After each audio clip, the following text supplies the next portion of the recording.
Maka orang-orang ahli zikir ini qalbuhu athari ghani, qalbunya kaya. Kalau orang kaya mau apa aja bisa nggak? Maka ahli zikir itu mau apa aja dia tinggal terbersit di kalbunya, Allah kirim. Maka hati-hati yang antum yang banyak zikir, jangan mikir aneh-aneh, ya nanti ibu-ibu marah. Tapi si Azazil diangkat untuk bisa memimpin surga itu juga karena zikir. Jadi jika ingin jalan-jalan ke surga, banyak-banyaklah zikrullah. Ya. Apa tanda aroma surga sudah masuk ke dalam diri? Ketenangan dalam jiwa sudah masuk. Berarti sebenarnya sudah pindah alam. Maka ini kabar gembira bagi teman-teman, sahabat, bapak, ibu yang datang ke majelis zikir. Berarti nur malaikat dalam diri kita sudah hidup, sudah aktif. Bedanya kita tidak bersayap, mereka Mari kita mulai dengan baca surah Al-Fatihah.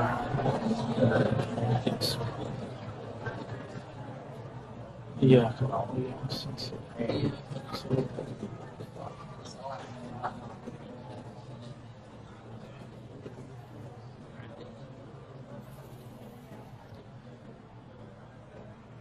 di dalam hadis Nabi SAW disebutkan bahwa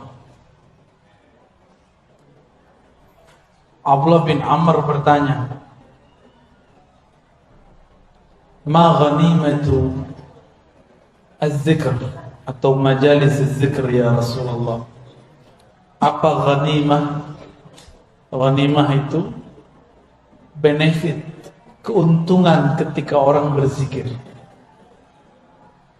Wahai Rasulullah sallallahu alaihi wasallam. Lalu Nabi sallallahu alaihi wasallam mengatakan, al-jannah, al-jannah, surga, surga. Oleh karena itu orang-orang ahli zikir disebut orang-orang yang sedang bertani di kebun-kebun surga. Hadis yang sudah masyhur, para asatidz sudah sangat paham. Nabi mengatakan, "Idza marartum bi riyadil jannah farta'u." Hadis Imam Tirmizi, hadis yang sahih. Jika kalian melewati kebun-kebun surga, bukan satu, kebun-kebun, riyad jamak dari raudhah, kebun-kebun surga, farta'u, maka petiklah. Farta'u juga berarti maka cicipilah. Farta'u juga berarti maka jagalah. Jadi kalau kita mampir di suatu majelis zikir, cicipi, jangan cuma nonton, ikut baca apa yang dibaca, ikut katakan apa yang dilafazkan. Maka kita sedang mencicipi buah-buah surga. Seandainya Allah bukakan mukasyafah, maka orang-orang itu akan memandang ahli zikir dan siapapun bersamanya sedang menanam pohon-pohon surga, sedang mencicipi buah-buah surga. Dalam hadis yang sahih disebutkan, subhanallah bihamdi, subhanallahil azim, itu adalah gharsun atau syajarun min syajaratil jannah, adalah pepohonan-pepohonan surga. Maka tadi pagi siapa yang berzikir subhanallah bihamdi, subhanallahil azim, dia sudah menanam. Jika satu kali dia baca, dia menanam 10 pohon. Jika dia membaca 100, dia membaca 100, seakan-akan dia menanam 1000 pohon. Kalau kita punya kebun sawit 1000 pohon, itu berapa hektar itu? Jika itu pagi, sore, pagi, sore, pagi, sore, kali 30 hari, kali 60. Kalau kita mau kali-kali, sampai capek-capek sendiri, ya. Maka orang-orang ahli zikir ini qalbuhu athari ghani, qalbunya kaya. Kalau orang kaya mau apa aja bisa nggak? Maka ahli zikir itu mau apa aja dia tinggal terbersit di qalbunya Allah kirim. Maka hati-hati yang antum yang banyak zikir, jangan mikir aneh-aneh, ya nanti ibu-ibu marah.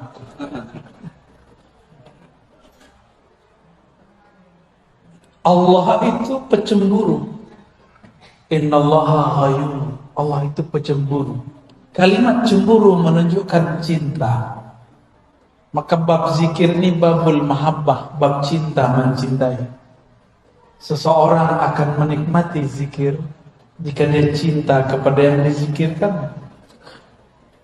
Bapak Ibu karena cinta datang jauh-jauh hari, datang dari jauh-jauh tempat untuk bertemu orang yang dicinta. Kenapa terasa kemudian ringan? Karena kita cinta. Nanti di surga perjalanan jauh, ada satu pohon baru bisa ditembus dengan 100 tahun perjalanan. Ya, tapi hanya bisa ditembus oleh ahli zikir sesaat.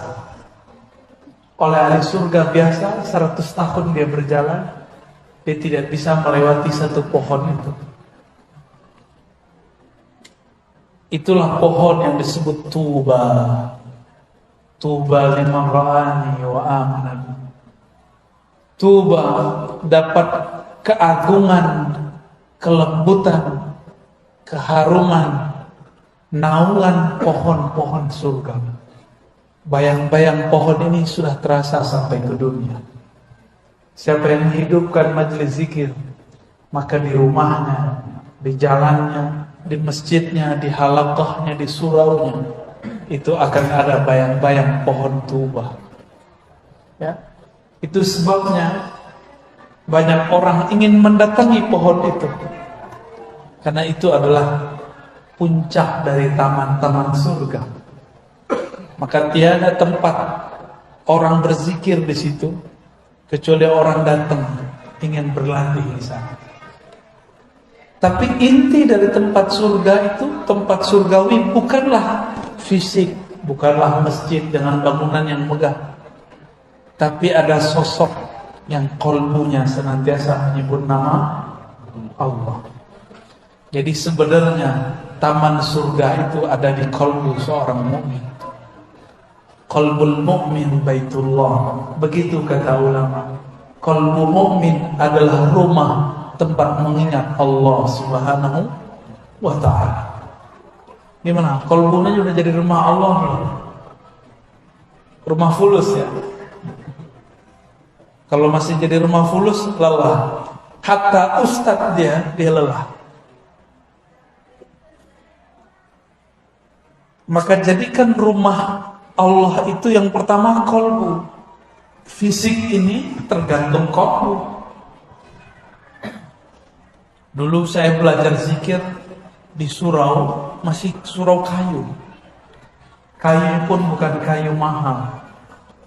Kayu bekas-bekas, nggak kepake di luar, kita tambal untuk surau kita. Tapi di situ banyak orang yang bisa berzikir. Dan tempat itu dirindui. Kenapa tempat itu dirindui? Karena tempat itu punya kenangan kami diajari oleh ahli zikir.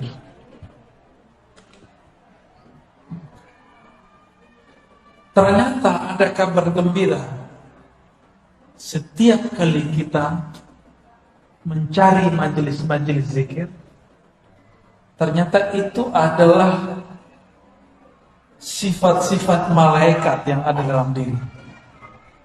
Dalam hadis Imam Bukhari, Muslim, Abu Dawud, Tirmizi dan riwayat yang beragam, kita ambil satu redaksi. Nabi SAW mengatakan, Inna lillahi malaikatan tawafun. Di riwayat kedua, Inna lillahi malaikatan sayyaratan fudula. Allah mempunyai malaikat-malaikat yang berkeliling. Fudula. Mereka berbeda dengan malaikat raqib dan atid.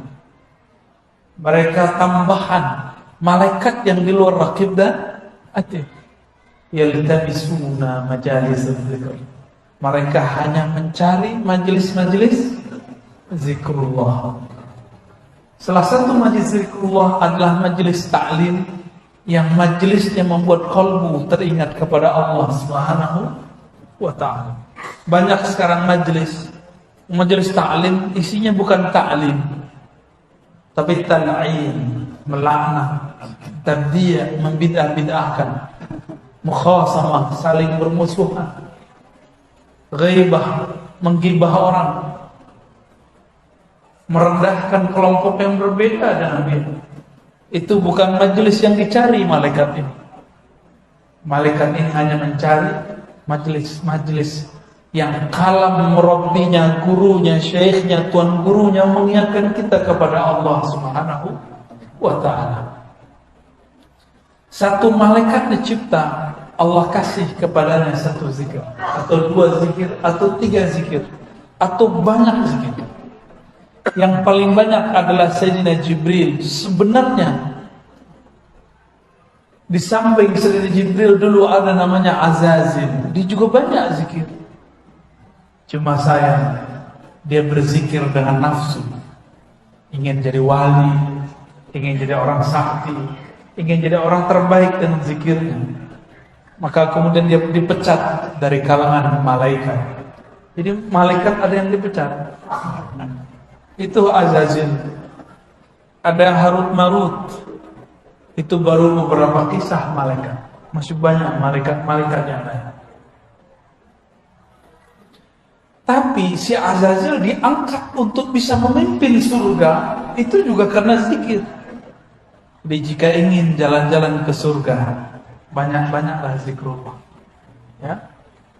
Apa tanda aroma surga sudah masuk ke dalam diri? Ketenangan dalam jiwa sudah masuk. Berarti sebenarnya sudah pindah alam. Cuma kita masih merasa di sini. Itu yang disebut dalam hadis Imam Muslim. Ma min qaumin yaq'adu fi maq'adin. Tidaklah ada sekelompok orang berduduk di suatu majlis. Yazkurunallah. Mereka sebut-sebut nama Allah. Mereka berarti berjamaah. Mereka berjamaah. Kecuali hafat bihimul malaikah, maka malaikat yang tadi yang disebut malaikat sayar, malaikat yang mirip seperti mobil, cuma dia bersayap, terbang kemana-mana, hafat, akan menghubungi mereka. Dalam hadis Imam Muslim dikatakan mereka antri berlapis-lapis sampai ke langit sana. Jadi kalau makanya tadi kita buka kajian Al-Fatihah, itu cara menghimbau malaikat tadi. Mereka lagi banyak tuh sampai ke atas. Teman tuh gak lihat kan? Kalau lihat pada kabur paling, pingsan paling. Ya. Ngeliat ada orang bersayap kan pusing. Ya. Apabila mereka ketemu, maka dia berteriak kepada malaikat yang sedang mencari di ujung bumi sana. Halummu ila hajatikum. Ayo, ini tempat hajatmu. Tempat orang berzikir. Itulah yang disebut ahli zikir itu masyhur di kalangan malaikat. Baru dia masyhur viral di YouTube. Ngapain viral di YouTube kalau nggak masyhur di kalangan malaikat di alam malakut? Jadi channel malakut dulu terkenal, baru channel YouTube. Ya, YouTube nggak masuk ke alam, itu alam maya itu. Tapi kalau malakut di sana ada zikir berlapis-lapis. Sampai ke langit pertama, kedua, ketiga, keempat, itu malaikat zikir semua. Jadi Nabi ketika dia naikkan ke atas, beliau mendengar ada malaikat berzikir, Subhanallah bihamdihi, Subhanallahil azim. Diturunkan jadi zikir pagi sore, jadi zikir yasinan. Jadi kita zikir begitu sedang meniru para malaikat. Maka ini kabar gembira bagi teman-teman sahabat, Bapak Ibu yang datang ke majelis zikir. Berarti nur malaikat dalam diri kita sudah hidup, sudah aktif. Bedanya kita tidak bersayap, mereka bersayap. Kita masih butuh makan, mereka enggak butuh makan. Ini hari aktif, jam kerja. Kita meninggalkan kerjaan untuk mencari makan karena ingin memberi makan kepada qalbuna nur. Maka Allah bertanya kepada malaikat ketika dia naik. Padahal Allah lebih tahu apa yang terjadi sebenarnya. Wahai malaikatku, sedang apa hamba-hambaku engkau tinggalkan? Apa jawaban mereka? Yukabbiruna. Mereka sedang memuji engkau. Yumajjiduna. Sedang membesar-besarkan engkau. Yuhalliluna. Sedang mentahlilkan engkau. Itulah dalil tahlilan. Yuhallilun. Mereka bertahlil. Dan tidak disebutkan di hadis itu tahlil mau acara apa bebas. Yang penting tahlil. Mau tahlil lagi kematian, mau kehidupan, mau kelahiran, mau syukuran, terserah. Mau ba'da sholat, di luar sholat, tidak ada pembatasan. Allah tidak membatasi. Kenapa ada orang membatasi? Ya. Maka selamat jadi ahli tahlilan. Ya. Bukan hanya bawa berkat itu cuma untuk perut. Nama kita disebut-sebut di sana. Apa kata malaikat? Si fulan, walaupun dia ngantuk-ngantuk, dia zikir ya Rabb. Si fulan, dia tinggalkan kerjaan ya Allah untuk menghadiri majlis ya Allah. Si fulan, istrinya ngambek ya Allah karena suaminya suka majlis ya Allah. Si fulan, itu diadukan semua ke Allah. Disitulah Allah ridho kepada hambanya. Ya, Selamat antum berpolemik di rumah. Ya, kalau sudah jadi ahli zikir, sudah suka majelis zikir, harus lebih sayang kepada pasangan. Kok boleh galak kalau pulang. Kalau pasangan kita bilang, keluar mulu, jangan diketusin lagi. Dia sudah kesepian. Ya, ekspresikan sayang kita kepada hamba-hamba Allah. Pertanyaan pertama kali kepadanya. Ahli zikir harus lebih sayang kepada pasangannya daripada orang yang tidak suka berzikir. Karena Allah mengatakan irhamu fil ardh yarhamukum man fis sama. Sayangi yang di bumi, sayangi maka engkau akan disayang yang di langit. Ya, jangan galak-galak sama istri ya. Ini ibu-ibu jangan galak-galak sama suami. Kalau perempuan, suaminya minta, "Dek, kamu di rumah," maka yang afdal di rumah. Ya, tapi kalau suami, "Mas, Bang," kalau di sini panggil Bang ya, "Bang, di rumah aja Bang." Sabar Dek, kan kita udah pasti udah akan nikah, udah gak kemana-mana Abang. Abang mau cari nur biar tambah sayang sama Adek. Gombal. Itu gombalnya Dr. Thohir itu. Lalu bagaimana cara menikmatinya? Kalau ada gelas, ada air, tapi di gelas itu ada kotoran, bisa nggak saya menikmati air? Maka cara pertama menikmati zikrullah, bersihkan tempat minumnya. Bersihkan mulut kita, anggota tubuh. Berani nggak kalau lagi junub masuk masjid? Imam Ibn Atha'illah As-Sakandari, penulis hikam, menyebut orang yang lalai zikrullah disebut junub ruhani. Dan itu harus ditobatkan. Astaghfirullah. Istighfarnya bukan dari dosa zahir, istighfarnya dari dosa lalai kepada Allah Subhanahu wa taala. Kalau orang awam menganggap zikir itu sunat, enggak. Kalau bagi ahlul haqiqah, zikir itu wajib. Karena dalilnya wala takun minal ghafilin. Surat Al-A'raf ayat 205 ya. Janganlah engkau menjadi orang yang lalai. Berarti lalai itu haram. Lalai itu haram. Maka ulama kita buat teknik zikir. Ada zikir 1000, 100, 1000, 5000, 70.000. Sampai zikir tidak ada hitungan lagi.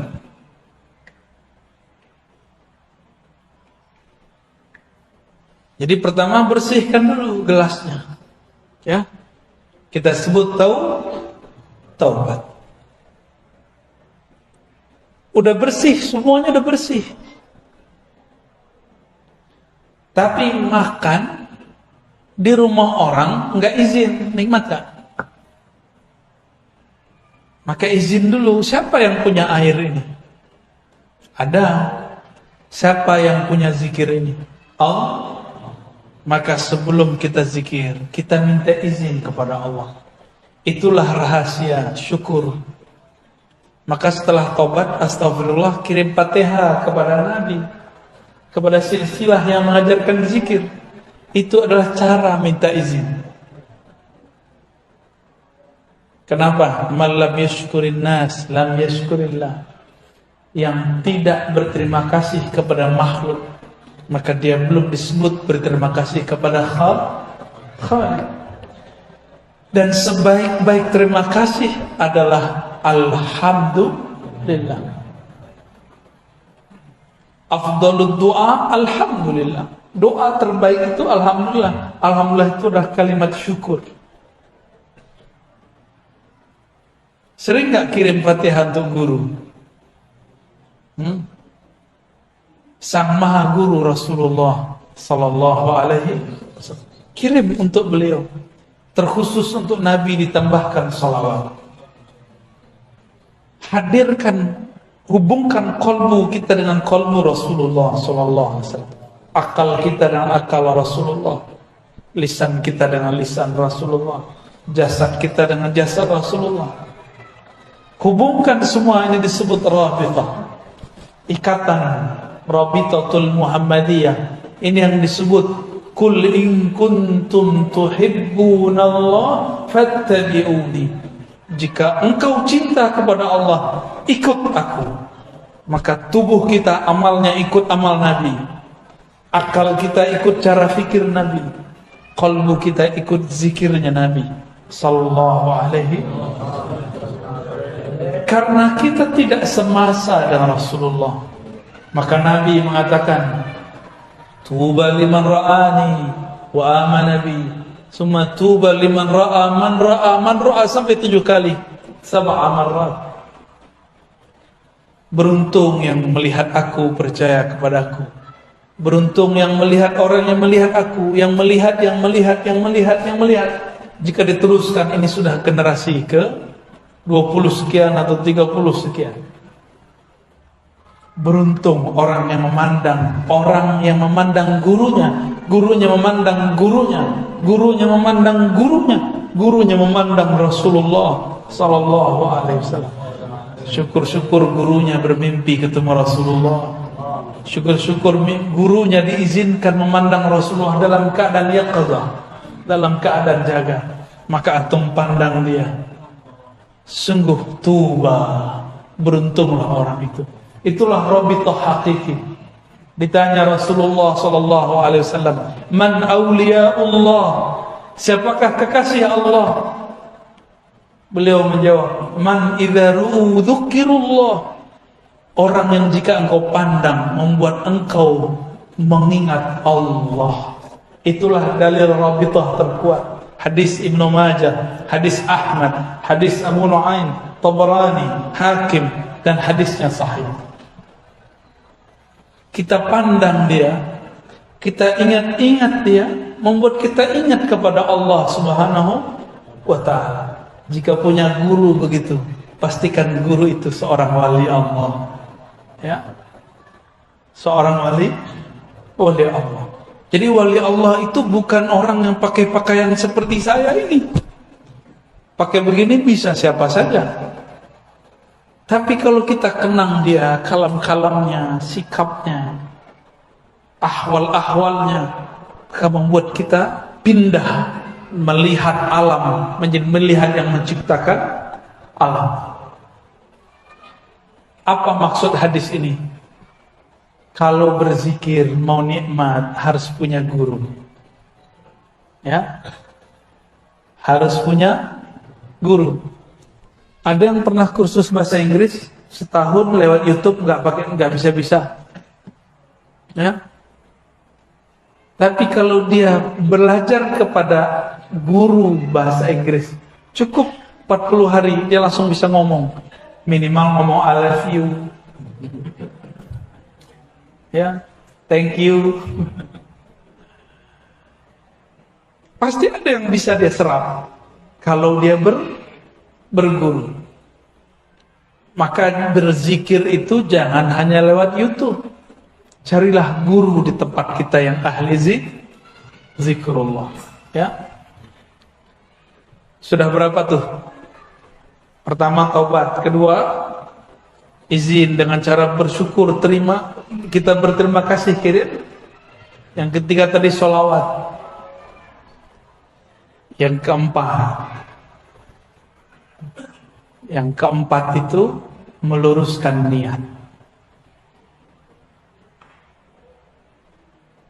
Niat itu tergantung kenal kepada yang dizikirkan.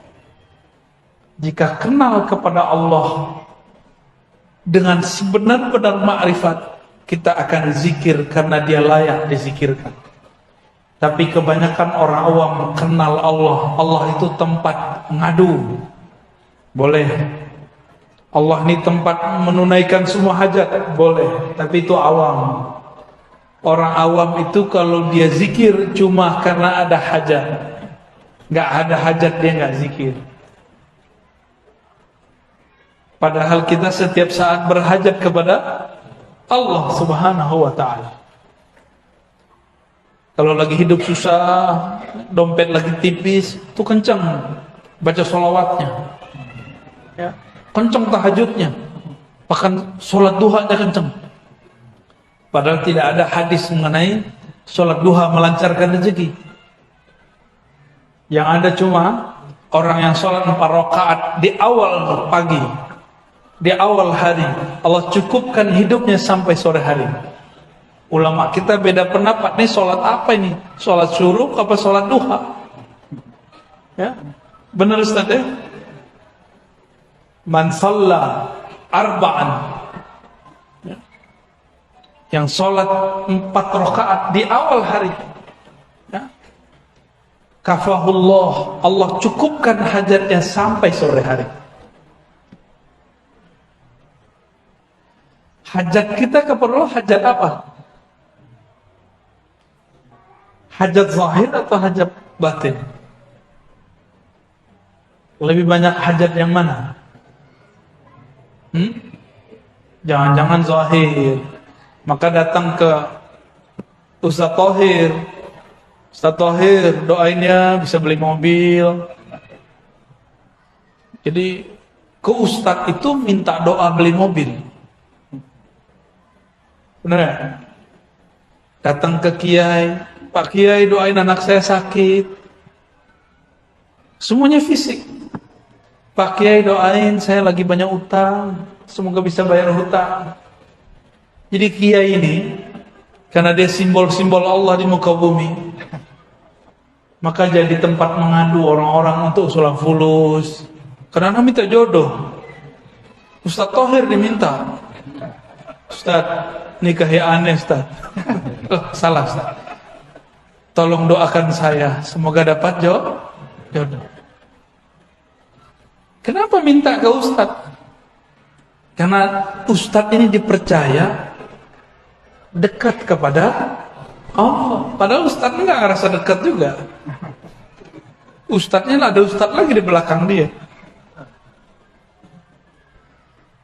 Sekarang coba kalau datang ke guru, nggak nanya begitu. Nanya gimana? Ustaz, tolong bimbing saya supaya sholat khusyuk. Ustaz dia bingung, sholat gua juga belum khusyuk. Ustaz, bimbing saya untuk menjadi ahlullah. Gitu kalau datang ke Ustaz. Berarti niatnya sudah sahih. Itulah yang disebut ilahi anta maksudi waridhaka matlubi. Ya Allah, hanya Engkau tujuanku. Berarti tujuan zikir bukan pengen sakti, bukan pengen dapat duit banyak, bukan juga pengen cari ketenangan, bukan pengen cari khusyuk, enggak. Nanti antum zikir enggak khusyuk, enggak mau zikir lagi. Ya. Jadi jangan belajar zikir karena pengen ini. Zikir itu karena supaya Allah ridho. Ridho artinya rela. Yang penting Allah rela sama kita. Allah kalau sudah ridho, hambanya ini pendosa dimaafkan. Tapi kalau Allah belum ridho, walaupun antum itu sholat sehari 700 rakaat, itu tidak diterima. Kok bisa begitu? Karena Allah belum ridho, kan yang dipandang Allah kalbunya. Jadi baca ilahi anta maksudi waridhaka matlubi itu penting. Disebut tashihun niyah, meluruskan niat. Kami kalau dulu belajar hadis, belajar Quran, ada namanya adab hamilil Quran atau adab talibil hadis. Adab belajar santri Quran, santri hadis. Nomor pertamanya apa? Tashihun, meluruskan niat. Tapi saya baru dibimbing meluruskan niat bukan waktu belajar hadis, waktu belajar zikrullah. Guru saya bilang luruskan niat. Dulu belajar hadis enggak, belajar aja. Walaupun kita diajarkan adab-adabnya, tapi tidak diajarkan melafazkannya. Diajarkan guru zikir, nikmat tidak nikmat ridho, khusyuk tidak khusyuk tetap ridho. Bisa nggak begitu? Zikirnya tetap jalan meskipun tidak terasa nikmat. Kenapa zikir tidak terasa nikmat?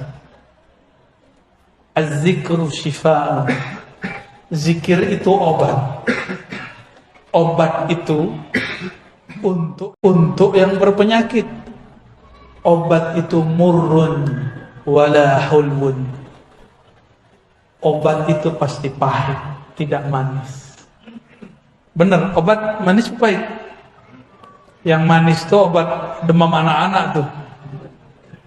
Apa namanya? Wah, antum iklan.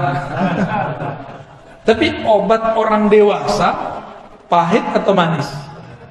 Pahit. Mau mengobati kalbu, maka nikmati pahitnya zikrullah, nikmati pahitnya tahajud. Orang tidur kita bangun, nikmati pahitnya sedekah. Itu bertengkar loh dalam hati. Coba antum sedekah, bertengkar di hati. Kasih enggak, kasih enggak, kasih enggak, kasih enggak. Enggak, sih, enggak sih. Pasti begitu tengkar. Udah megang tasbih, datang syaitan, bid'ah, setan tuh. Ada yang merasa tadi ya? Udah jalan tasbihnya, subhanallah, subhanallah. Tahu handphone bunyi, terganggu lagi. Maka tips menikmati zikir, apa kata Allah kepada Sayyidina Musa? Ikhla'na alaik.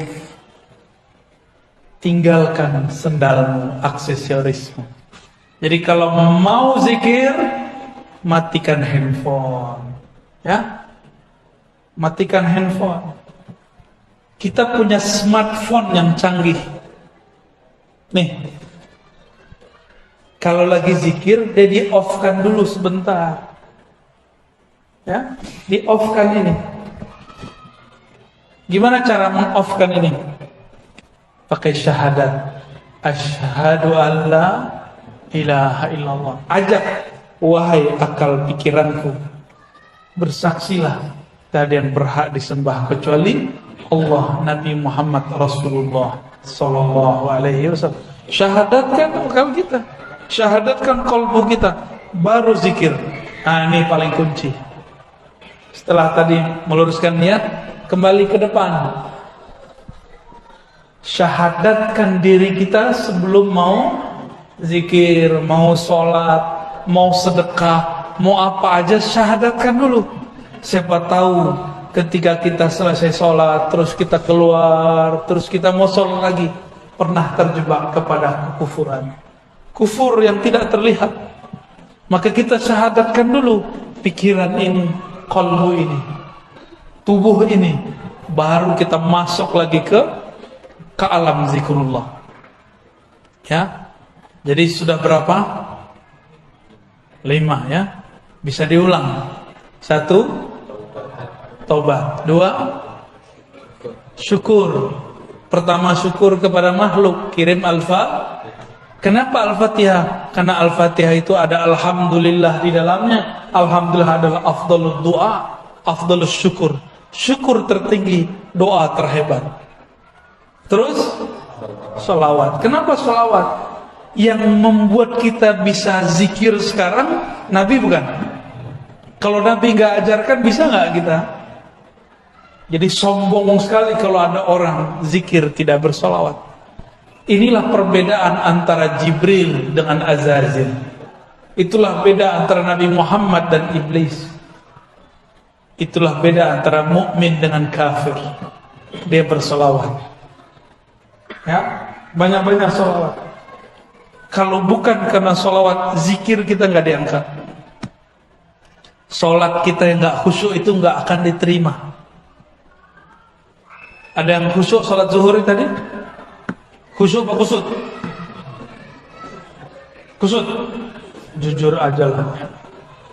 Itu sholat antum masih diangkat karena ada sholawat di belakangnya. Jangan debat lagi pakai sedina nggak pakai sedina. Gagal fokus namanya. Ya, sholawat aja. Ini mau sholawat, debat dulu dalam badan. Pakai sedina nggak ya? Orang lagi sholat masih debat. Kita udah ada di hadapan musuh nih. Mau pakai jurus apa nih? Gak ada. Kalau sudah mau pergi perang, sholat itu berperang dengan syaitan, dengan diri sendiri. Jangan pakai teori macam-macam, langsung. Inilah yang dikatakan oleh Imam Abu Ali Ad-Daqqaq, zikrullah silahul muridi. Zikir kepada Allah adalah senjata para murid. Udah punya senjata belum? Udah pernah dikasih sama guru dulu, dikasih ijazah, ditalkin, diasah enggak? Udah diasah, udah dilatihkan belum? Pertama dihunjam dulu ke jantung kita, ya. Diarahkan juga ke bagian-bagian yang lain. Itu latihan sebenarnya. Latihan mengelola jurus-jurus zikrullah, langkah-langkah zikrullah di dalam diri. Supaya denyut jantung dia juga berdenyut, nafas naik dia juga dihirup, nafas keluar dia juga ikut keluar. Baru benar nanti ketemu Dajjal aman. Ini ketemu mau latihan sama Dajjal, latihan panahan nih nggak cukup. Itu panahnya patah duluan sebelum nyampe. Sekarang kalau mau latihan panahan, latihan aja. Jangan niat mau perang sama Dajjal, nggak cukup. Mau perang sama Dajjal, latihannya latihan ma'rifatullah, latihan mengenal Allah Subhanahu wa taala. Maka main panahnya juga harus dengan zikrullah.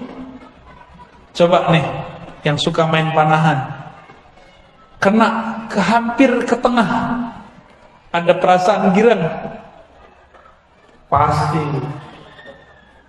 itu karena manahnya nggak nyebut nama Allah. Ada thariqat memanah, ya, main manah-manah aja antum ya. Berkuda juga ada. Itu benar nanti di akhir zaman Perang itu perang fisik. Semuanya fisik. Tapi bukan di fisik itu intinya. Intinya ada di dalam non fisik, rohani kita kepada Allah Subhanahu wa ta'ala. Terakhir, Nabi Sallallahu Alaihi Wasallam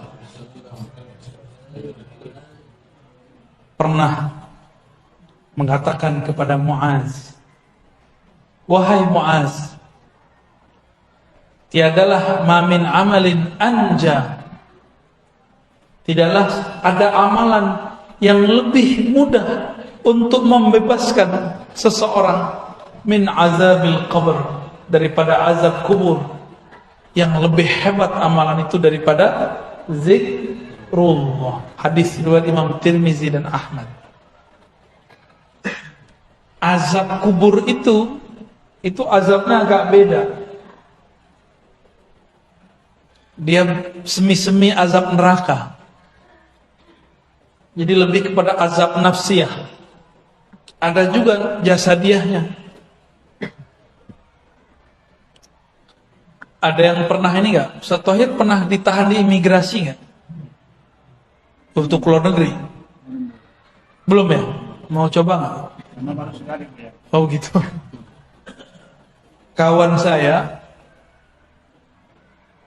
waktu masuk ke Israel ditahan. Itu ustaz. Wajahnya langsung berubah. Untung nggak buang air kecil berdiri. Itu ustaz. Ustaz aja hilang saktinya lagi diperiksa. Sama, ini mau ustaz, mau kiai, mau tuan guru, mau mursyid, masuk ke alam kubur, gemeteran juga ketemu munkar dan nakir. Maka Nabi mengatakan, kalau orang ini kenal Allah, pertanyaan munkar nakir apa? Man rabbuka? Siapa Rabbmu? Gak ditanya, ente mursyid. Gak ditanya, ente khalifah thariqat. Gak ditanya, thariqat ente 10 ya. Gak ditanya. Gak laku di sana. Ente hafiz 31 juz ya. Juz ke-31-nya juz Al-Qoqar. Ada juz duren kalau di sini ya. Enggak ditanya. Yang ditanya siapa? Man rabbuka? Tuhan kamu siapa? Rabb itu artinya Tuhan. Kamu bertuan kepada siapa hidupmu? Kamu menghambakan dirimu kepada siapa? Kamu hafal Quran untuk siapa? Kamu zikir untuk siapa? Kamu ngaji untuk siapa? Kamu kerja untuk siapa? Ini coba nih, berangkat pagi jam 6, pulang jam 6. Berarti udah 12 jam kita untuk selain Allah. Maka kerjanya harus diniatkan sebagai ngabdi kepada Allah. Kalau enggak, ketika kita jawab Robbi, bingung apa mau dijawab. Kerjaanku.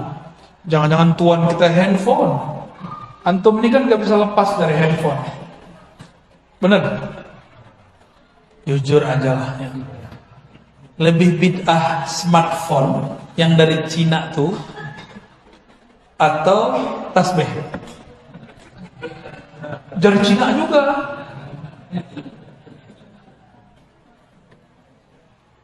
Lebih bid'ah mana? Kata kawan, ya sih pegang handphone, ngajar pakai handphone, bahkan pakai tablet. Terus bilang, tasbih itu menyerupai Yahudi. Saya cari-cari Yahudi selama di Yerusalem pakai tasbih nggak ketemu. Mulai tentaranya, orang-orangnya, petaninya, orangnya riwi-riwi, rahib-rahibnya nggak ada pakai tasbih, yang ada pakai kupluk. Dan jenggotnya lebih panjang daripada jenggot bapak. Jenggot bapak itu masih kurang sunnah. Apalagi jenggot aneh. Masya Allah. Nggak ketemu. Jadi mereka ini kan nggak senang langsung Yahudi. Malah ada yang bilang tasbih itu punya Shaolin. Ya salam, ini ketahuan nih suka nonton kungfu nih. Kayaknya itu lebih bid'ah daripada main tasbih. Nggak belajar usul fikih dengan benar, bahwa ada yang disebut al-maqsud, ada yang disebut dengan wasail, wasilah. Tujuan orang megang tasbih, tujuan orang megang handphone apa? Lebih mulia mana? Tasbih. Rasulullah nggak pernah pakai tasbih. Oh, kita bisa papas ini kalimat. Rasulullah baca Quran pakai mushaf nggak? Mushaf alat tasbih sama. Orang Yahudi baca kitab mereka pakai mushaf, lembaran nggak? Pakai. Lu mirip dong. Disebut ahlul kitab kan mereka? Ahlul kitab. Antumnya ahlul kitab semua nih berarti. Jadi mikir-mikir kalau mau bilang serupa. Ternyata ijazah sanad tasbih bersumber dari Sayyidina Al-Hasan Al-Basri, murid Sayyidina Ali, lahir di masa Sayyidina Umar.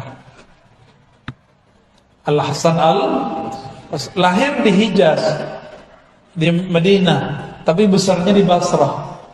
Berguru kepada Sayyidina Ali. Nah, syaitan gak mau diam, maka dia bisikkan ulama-ulama yang di dalam hatinya tidak ada takut kepada Allah. Kamu cari alasan bahwa Hasan Al-Basri tidak pernah berguru kepada Ali. Maka ada pembahasan mereka, inqita'ul Hasan Al-Basri wa Ali,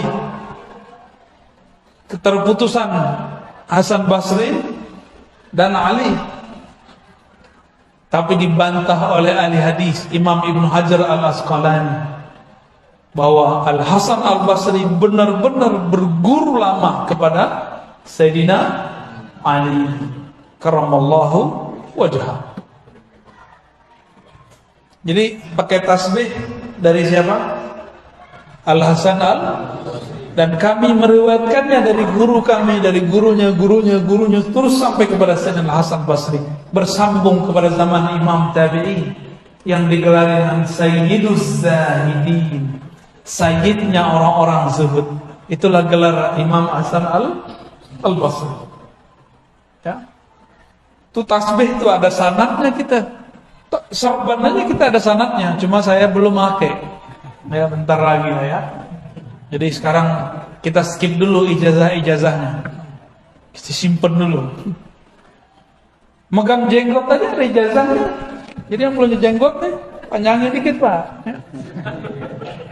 Nanti kalau kita ke Medan lagi kita ada ijazah jenggot, megang jenggot. Ada ijazahnya. Maka beliau tuh yang paling sunnah di situ tuh ya. Mana jenggot antum? Kita berjenggot bukan pengen disebut salaf. Kita berjenggot karena Nabi kita berjenggot. Tapi kalau antum nggak mau berjenggot nggak apa-apa. Cukup katakan beberapa guruku tidak berjenggot. Boleh ngomong gitu. Ya, bukan berarti melanggar sunnah Nabi Sallallahu Alaihi Wasallam. Inilah lebih kurang pengantar tentang bagaimana cara menikmati zikrullah. Jangan fokus kepada yang zahirnya, mulailah masuk kepada yang batinnya. Nah, semua itu nanti disebut dengan kaifiyat zikir. Coba tanya semua mursyid, semua guru yang saya jelaskan itu nanti ada pada mereka. Cuma beberapa mursyid kadang tidak bisa menjelaskan. Ini itu kaifiat, mana dalilnya? Ya, mereka cuma tahu dalil merasakan zauq. Cobain, rasain, itu dalilnya. Ya, itu dalil mereka. Sebenarnya dalil itu lebih kuat.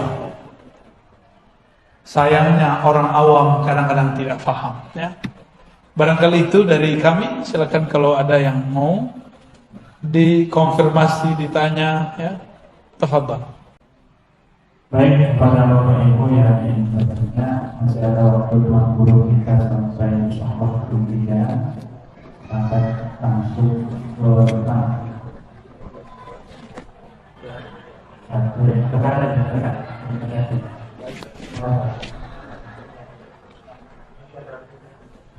Ahsan nanti pakai kertas. Nanti. Udah sekarang baca aja dulu. Mungkin panitia yang ke depan ya.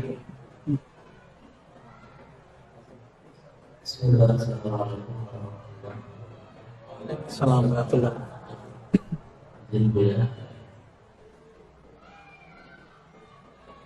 Apakah bagaimana berpikir yang bisa menyampaikan kita ngomong tertentu. Baik. Pengen naik makom, berarti niat ilahi anta maksudinya nggak benar. Ya, sebenarnya mudah. Guru kita biasanya kalau yang oke, itu sebelum talqin zikir ngajak istighfar dulu. Sebelum istighfar disuruh dulu mandi tobat, disuruh sholat tobat, ingat mati sebelum mati. Lalu dilafazkanlah istighfar. Biasanya dibimbing cara baca istighfarnya. Di saat antum dibimbing oleh guru baca istighfar, lalu memaknai kalam-kalam istighfar, sedang ditarik sama guru ke makom taubat. Tergantung nih tobatnya tobat apa, zahir apa batin. Maka makom tobat ini juga lapisannya banyak. Yang zahir ada 7, yang batin juga ada 7. Anggota kita yang besar kan 7, yang batin juga 7. Mulai dari syirik, sombong, sampai kepada ujub, hasad, iri, dengki. Itu diistighfarkan semua. Jika ada getarannya, berarti kita sudah masuk ke alam makomat taubah. Ya. Dan itu beda-beda per masa. Setelah makom tobat ada namanya makom syukur, ada namanya makom sabar. Makom syukur itu dengan mengirim Fatihah kepada guru. Itu makom syukur. Di luar zikir kita sedekah kepada orang, memberi hadiah kepada guru. Sering-sering hadiah, kasih hadiah ke guru. Ya. Kalau guru farhan, senang, maka makomat terbuka. Ya. Karena makomat itu khazanah dalam dirinya. Dia punya kunci-kunciannya. Kalau dia senang, dia akan doa, ya Rabb, tolong panggil muridmu ini, hambamu ini kepada.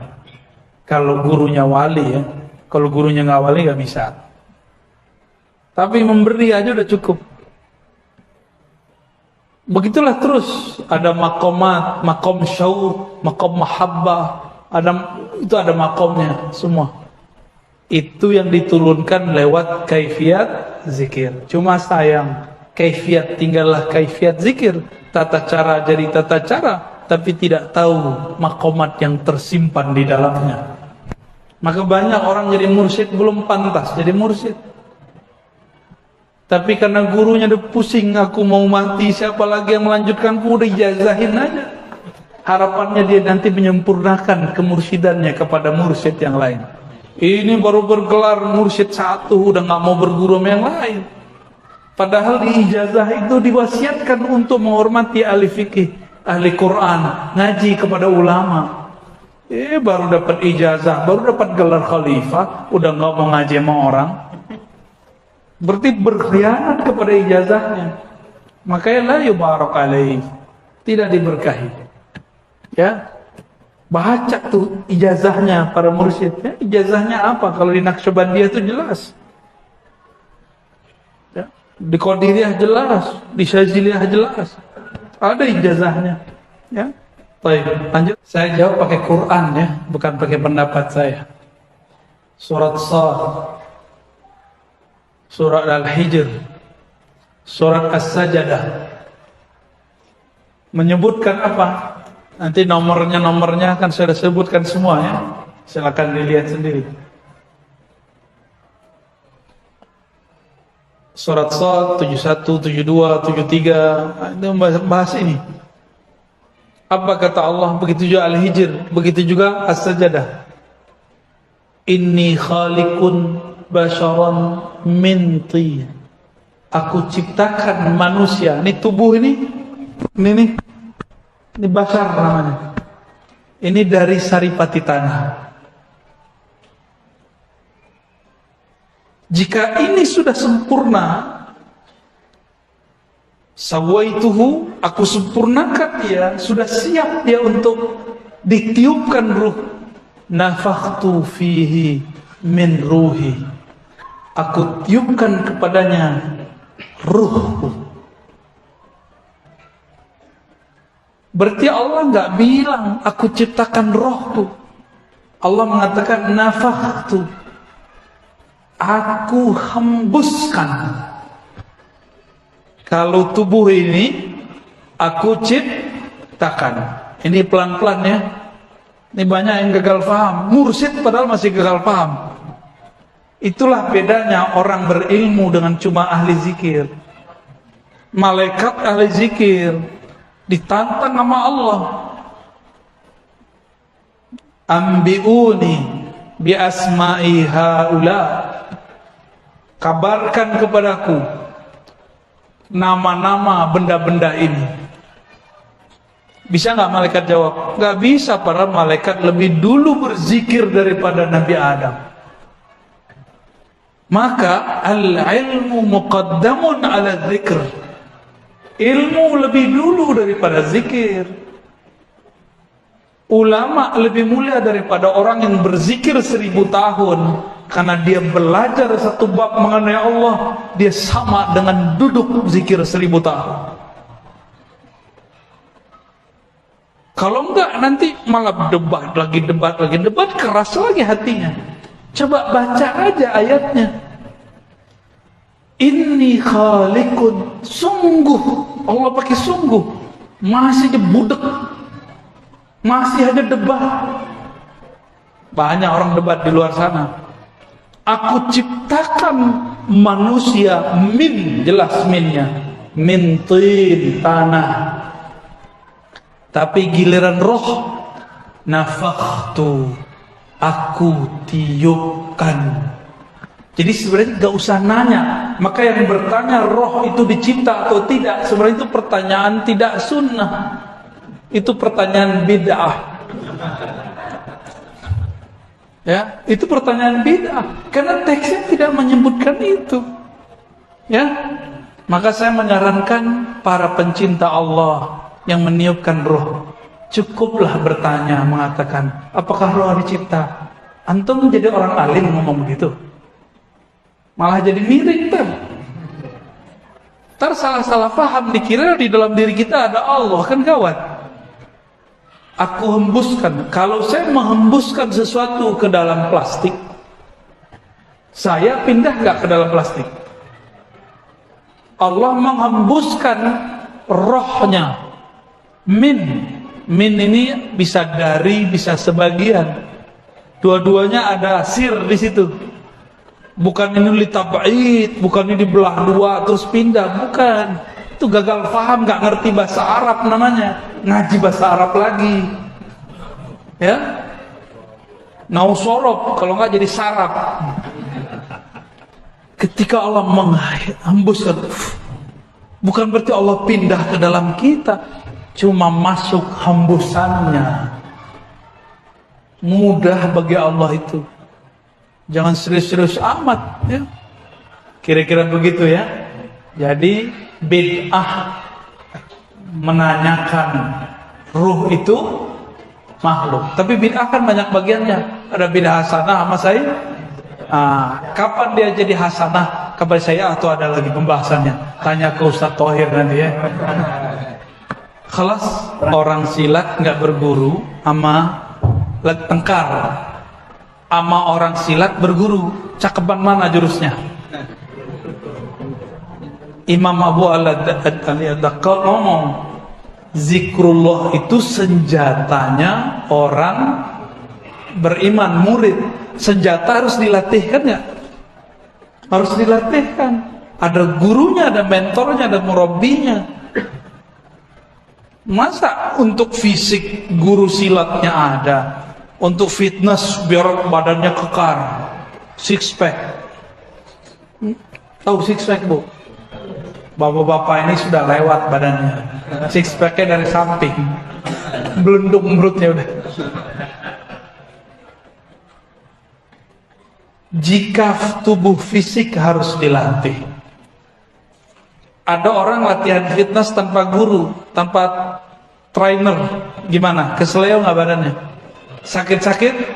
Kita sama guru aja sakit-sakit, apalagi gak sama guru. Itulah sebabnya kenapa ada orang gila berzikir. Dia berguru, tapi yang dia amalkan bukan yang dia pelajari. Tunggu aja ntar begini. Tunggu aja, ya. Itu orang pengkhianat kepada gurunya. Gurunya bilang amalkan ini nak, yang diamalkan yang lain. Ya, nggak percaya sama guru, syak kepada syekhnya. Baik, sudah jam 3 ya. Mari kita tutup kajian ini, kita lanjut nanti malam ya. Ntar malam, habis bisa apa habis maghrib? Habis maghrib. Kata ini udah kholas, nanti malam ya insyaallah. Baik, Bapak Ibu, sahabat-sahabat karena Allah, kita minta kepada Allah Subhanahu wa taala semoga Allah menerima kita sebagai hamba-hamba yang zakirin, yang banyak berzikir. Astaghfirullahalazim, Allahumma rahmanir rahim ya karim. Ya Allah yang maha pengasih, yang maha penyayang. Di dalam qalbu kami ya Allah sepi namamu ya Allah. Di dalam qalbu kami ya Allah sedikit sekali menyebut namamu ya Allah. Sedangkan Engkau memandang ke dalam qalbu kami ya Allah, maka ampunkan kurangnya nama Engkau dalam qalbu kami ya Allah. Famla' qulubana bi asma'ika wa sifatika ya Rabb. Ya Allah, penuhilah qalbu kami dengan nur namamu, nama-namamu yang indah ya Rahman ya Rahim. Penuhilah qalbu kami dengan nama-namamu, sifat-sifatmu yang sangat lembut ya Rabb. Keluarkan dari qalbu kami syirik, keluarkan dari qalbu kami semua kebencian, sebagaimana Engkau menyebut dirimu Rahman Rahim, maka teteskan Rahman Rahim, kasih sayangmu ke dalam qalbu kami yang sempit ini. Harapan kami ya Rabb, dengan tetesan Rahman Rahim, qalbu kami jadi luas dengan mencintaimu, mencintai Rasulmu, dan mencintai umatmu, hamba-hambamu. Allahumma ij'al hubbaka ahabba ilaina min kulli syai'. Ya Allah, jadikan cinta di qalbu kami kepada Engkau lebih banyak, lebih besar daripada kami mencintai yang lain.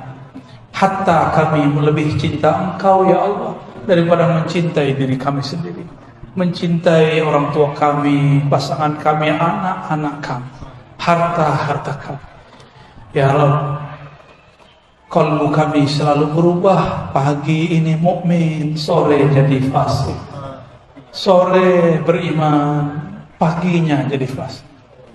Karena Engkaulah yang menggenggam qalbu kami ya Allah, maka robahlah hati kami, bolak-balik hati kami dalam taat kepada-Mu. Jika Engkau tetap ingin merubah hati kami ya Allah, maka rubahlah menjadi tambah cinta kepada Engkau ya Allah, tambah rindu kepada Rasul-Mu ya Allah. Ya Rabb, hawil ahwalana ila ahsanil ahwal. Jika keadaan kami kurang baik, maka rubahlah keadaan kami menjadi lebih baik. Ya dafi'al bala, wahai yang menolak bala. Bala yang paling besar adalah saat qalbu kami tidak menyebut nama Engkau, Maafkan kami ya Allah, jika datang pandemi kami lupa kepada Engkau. Kami katakan kami beriman, tapi tidak ridha terhadap takdir Engkau. Maka jadikan kami radina bi qada'ika ya Rabb. Jadikan kami ridha kepada takdir-Mu ya Allah. Baik takdir pandemi ataupun takdir tidak pandemi, takdir kaya ataupun miskin, takdir nikmat ataupun tidak nikmat. Di tangan-Mu, biyadika ya Rabb, kullu syai', segala sesuatu. Allahumma rabbana atina fid dunya hasanah wa fil akhirati hasanah wa qina adzaban nar wa akhtim lana bil khairat waj'alna minal mufarridin adh-dhakirin. Amin ya rabbal alamin walhamdulillahi rabbil alamin.